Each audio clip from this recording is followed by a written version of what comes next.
His question is, while coding, he's taking me 20 years back in my career. While coding, programming, is there any way to convert your analytical conversation into one-pointed concentration? When you're coding, when you're doing anything where you're analyzing anything at all, you don't need one-pointed concentration. You need analytical absorption. If you get into one-pointed concentration at that time, you will find yourself simply staring at the screen and not doing anything. That's one-pointed concentration. At that time, you don't need one-pointed concentration. You need analytical concentration. And the tip to build that concentration is sleep well, drink some coffee 2 or 3 times a day. Caffeine does miracles in programming. And just keep brushing up on your skills. Anybody can write code, but good coders write very lean code. Anybody can make something happen by writing 200 lines of code, but a good programmer will do the same thing in like 20 or 25 lines of code. That's what differentiates a good programmer from an average or a basic programmer. And comment your code well. Make sure you put comments in your code at regular places, because when you later visit it, you'll forget. That's duplication of effort. Then you'll try to recall why I wrote that piece of code, what was I trying to do, and so on. Comment as much as you can. It always helps.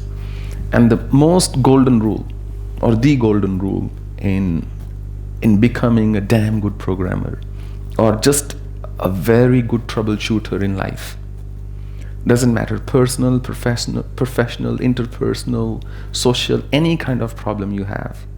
You want to solve a problem, you break it down first. You actually find out what the problem is to begin with. If somebody can't sleep, that's not the problem. We need to know why they can't sleep. If somebody is not happy, that's not the problem. Why are they not happy? We need to find out. And the way to break down a problem is you keep asking questions. And so you get to the most atomic level, which cannot be broken down any further, and then you simply solve that. Rest of the things will take care of itself. People who try to meditate and try to realize self or have those challenges in life, it's just because they have made their lives or the whole process too complicated. Simplify, declutter, simplify till there is no more to simplify.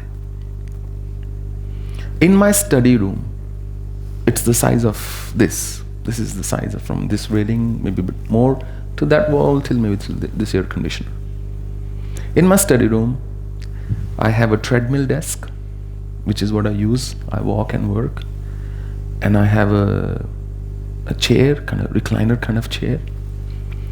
And I have my piano. And that's it. So if you have a lot of storage, you will keep a lot of junk. And if you live in a cluttered world, forget simplification of life. Declutter, simplify. And then it would help you solve any problem. I don't wish to give this example, but it's quite apt in this particular question. You know what used to be my specialization when I used to run a business? My specialization was troubleshooting. My specialization was, and it took me a good few years to build that reputation in the industry, that when projects would go bad, when the CIO might lose his job, or the CEO of a public company might lose his or her job, because they were running over budget, over time on their projects and just could not deliver. Usually in every technology department, there is one key project they would undertake, which would define or break that division. So when those projects would go bad, I was called in at that time to say, okay, can you help us? There were many people building new things, new projects, My thing was, there is a mess, can I clean it up?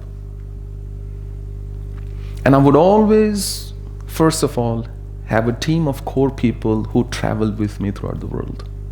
These were like people like the cream of the cream, like really, really brilliant people who worked with me for years. So from day one, when I would step into an organization, the first thing I would do is I would figure out what is the actual problem. Is the project failing because of lack of technical efficiency or skills? Or is it failing because there is lack of communication? Or is it failing because stakeholders aren't buying into it? Or is it failing because of lack of professional integration or product integration? What is the reason it would fail? And the second thing I would do is I would write my own tool. I was very good in coding. So I would run my crawler on their entire source code repository to know what are we looking at, what's the scale of the thing we need to fix here. So Monday I would start, Friday I would be presenting to the board with my findings. And on a Friday afternoon, almost always on a Friday afternoon, within the first week, I would be having a conversation with the board or the CEO as follows. This project can be fixed or cannot be fixed.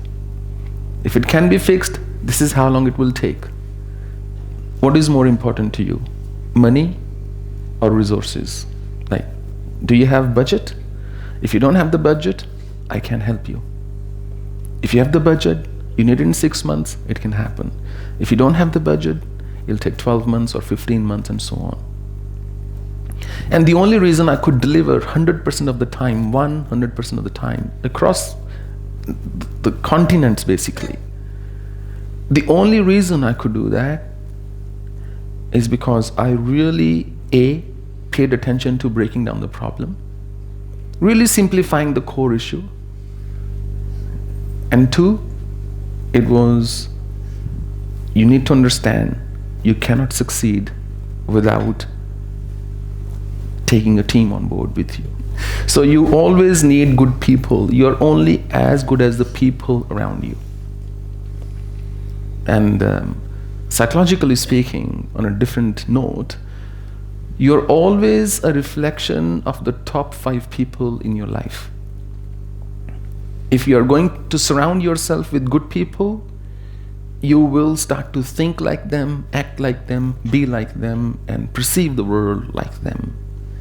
If you're going to surround yourself with, let's say, negative people, people who are always complaining, people who are always depressed, sad, people who are very negative, pessimistic, it's only a matter of time before you become one like them.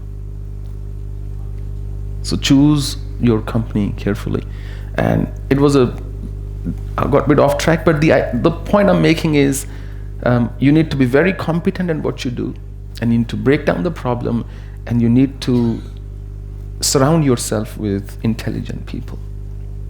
They will challenge you, and challenge always makes you grow. Reasonable challenge. Extraordinary challenge will dishearten you completely. A challenge that you can take on. If you are standing under a tree and there is a little bough, a branch with a fruit hanging just low, if you can reach, if you think you can jump and grab it, you will at least try to jump it. If the same branch is 20 feet high, you won't even try. So setting yourself, giving yourself attainable goals is the bedrock of succeeding in any field. As they say, SMART goals. You must have heard of that term. SMART goals. Small, measurable, attainable, realistic, timed. SMART goals.